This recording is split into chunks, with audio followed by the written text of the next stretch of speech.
காலை தியானம் டிசம்பர் 20. இயேசுவின் பிள்ளைகளாக வாழுங்கள். கிறிஸ்து இயேசுவில் இருந்து சிந்தியோ உங்களிலும் இருக்க கடவுது. பிலிப்பியர் 2:5. நம்முடைய வாழ்க்கையில் முதலாவது இடத்தை தேவனுக்குத்தான் கொடுக்க வேண்டும்.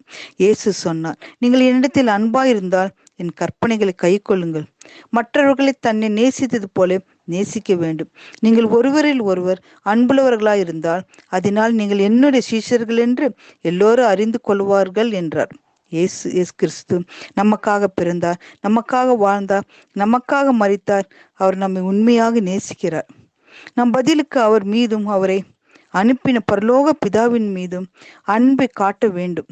அவருடைய கட்டளைகளை கை கொண்டு நடக்க வேண்டும். கர்த்தராகிய இயேசு கிறிஸ்துவின் மரணம், அடக்கம், உயிர்த்தெழுதல் ஆகியவற்றில் உள்ள விசுவாசத்தின் மூலம் அவருடைய சரீரத்தில் அவயங்களாகிய நாம் நம்முடைய பாவத்திலிருந்து சுத்திகரிக்கப்பட்டு தேவனுடைய பிள்ளையாக்கப்பட்டு கிறிஸ்துவின் நீதியை அணிந்திருக்கிறோம் என்பதை நாம் எப்பொழுது நினைவில் வைக்க வேண்டும். கிறிஸ்துவின் வல்லமையால் மட்டுமே நம் தேவனாகிய கர்த்தரை முழு இதயத்தோடும் நேசிக்க முடியும்.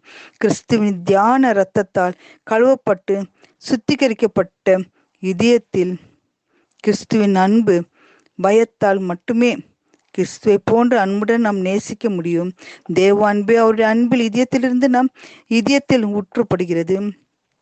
இயேசு அவர் சீஷர்களை அன்புடன் நடத்தி தன்னை போலவும் தன்னை விட மேலான காரியங்களை செய்யவும் அழைத்து ஆசீர்வதித்தார். அவருடைய அன்பின் சீஷன் யோவான் தனிமையில் பத்மத்தீவில் அடைக்கப்பட்ட போது அவனுக்கு பரலோகத்தில் காட்சிகளையும் இயேசுவின் 2ஆம் வருகை குறித்தும் வருகையின் போது நடக்கும் சம்பவங்கள் குறித்தும் காண்பித்தார்.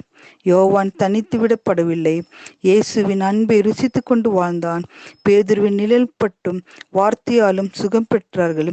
பேதுரு லாசரு மரித்து அடக்க பண்ணப்பட்டு இருந்த வேளையிலும் அவன் சகோதரி மார்த்தாள் மரியாள் இயேசு அங்கே வருகிறார் என்று அறிந்து ஓடி அழுது அவர் பாதத்தில் விழுந்த போது இயேசு கண்ணீர் விட்டார் என்று காண்கிறோம்.